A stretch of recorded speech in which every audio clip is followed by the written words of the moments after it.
et bienvenue dans la chaîne Mathématiques Sciences. Aujourd'hui je vais vous expliquer une nouvelle vidéo qui est la deuxième vidéo sur 3 en mathématiques, dans laquelle tout simplement là nous allons revoir la proportionnalité et notamment le calcul de cette quatrième proportionnelle.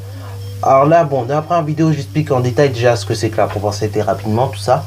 Donc là je vais pas trop revenir là-dessus, et donc là dans cette vidéo on va apprendre à calculer une quatrième proportionnelle, mais cette fois-ci en utilisant une autre méthode, ok? Parce que oui, il existe pas mal de méthodes pour calculer ce qu'on appelle une quatrième proportionnelle, mais c'est juste par exemple vous n'avez pas toutes les méthodes, ou vous n'êtes pas opérationnel sur toutes les méthodes. Du coup c'est pour ça que c'est bien de revoir ça, surtout pour la suite ça peut vous servir. Voilà, alors du coup c'est parti mon kiki. Nous allons donc démarrer la vidéo donc sur le calcul d'une quatrième proportionnelle. Et donc là pareil, je vais vous lancer pareil sur le même problème que la dernière fois, hein, vous avez compris. Donc on va toujours parler de chocolat. Oui, c'est une addiction au chocolat, ne croyez pas. Donc du coup, vous avez 100 grammes de chocolat qui coûte 3,10 €. Ici, on voudrait déterminer le prix de 250 grammes de chocolat. À vous donc de trouver ce prix-là. Alors là, je pense que vous avez la réponse si vous avez regardé la vidéo précédente. Mais c'est juste là, je vais détailler d'une autre manière comment on peut résoudre ce problème. Sur ce, donc, c'est parti mon kiki. Alors, il existe d'autres méthodes pour résoudre un problème de proportionnalité. Dans la dernière vidéo, je vous ai montré la méthode avec le calcul du coefficient de proportionnalité, et puis après on multipliait ou divisait par le coefficient de proportionnalité. Ça dépendait de comment on avait calculé justement ce fameux coefficient de proportionnalité. Mais oui, il existe autrement, d'autres méthodes. Cette autre méthode, c'est la méthode du passage par l'unité, ok? La méthode du passage à l'unité, comme son nom l'indique, veut dire qu'on va passer par l'unité afin de déterminer ce que l'on recherche. Donc là, ça va revenir largement niveau calcul, ça va revenir quasiment au même calcul qu'on a fait dans la dernière vidéo. Juste que ce sera mieux, ce sera rédigé autrement.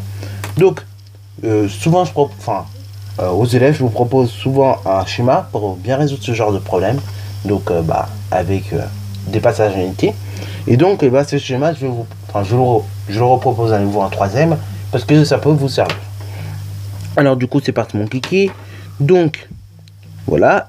À gauche, on peut mettre par exemple la masse, et à droite, on peut mettre le prix, ok? Donc du coup, ici, vous avez 100 grammes, donc 100 G, qui coûte combien? 100 grammes qui coûte 3,10 €. Donc, on met bien le prix en euros. Maintenant, vous cherchez donc le prix de 1 gramme, ok? Puisqu'on passe par l'unité. Donc, le prix d'1 gramme, là, ça vous calculer, ok? Pour le calculer, c'est pas compliqué. On va diviser par 100, ok? Donc, là, jusque-là, je pense que vous n'avez pas trop perdu. Donc là, pour passer de 100 grammes à 1 gramme, on divise par 100. Comme ça, on passe directement à 1 gramme. Mais du coup, au niveau du prix, c'est pareil. On va devoir diviser également par 100. Donc, pareil, hein, vous divisez 3,10 par 100. Alors là, attention, si vous divisez par 100 à gauche, faut toujours diviser par 100 à droite, ok? C'est comme une équation en fin de compte. Faut toujours que la balance soit égale. C'est-à-dire si vous avez plus de masse dans un côté de la balance qu'un autre, ça va pas le faire, ok? Donc si vous divisez par 100 à gauche, divisez par 100 à droite. Comme ça, vous avez l'égalité qui est toujours conservée, parce que sinon, vous allez faire un truc de fou. Donc là, du coup, 3,10 divisé par 100, ça donne 0,031, ok? Donc ça, c'est le prix pour 1 gramme de chocolat, ok? Donc 1 gramme coûte, et après vous avez la réponse à droite, 0,031 €. Maintenant, ceci je vais le multiplier par 250, ok? Pourquoi par 250? Parce que nous on veut tout simplement la masse de 250 grammes.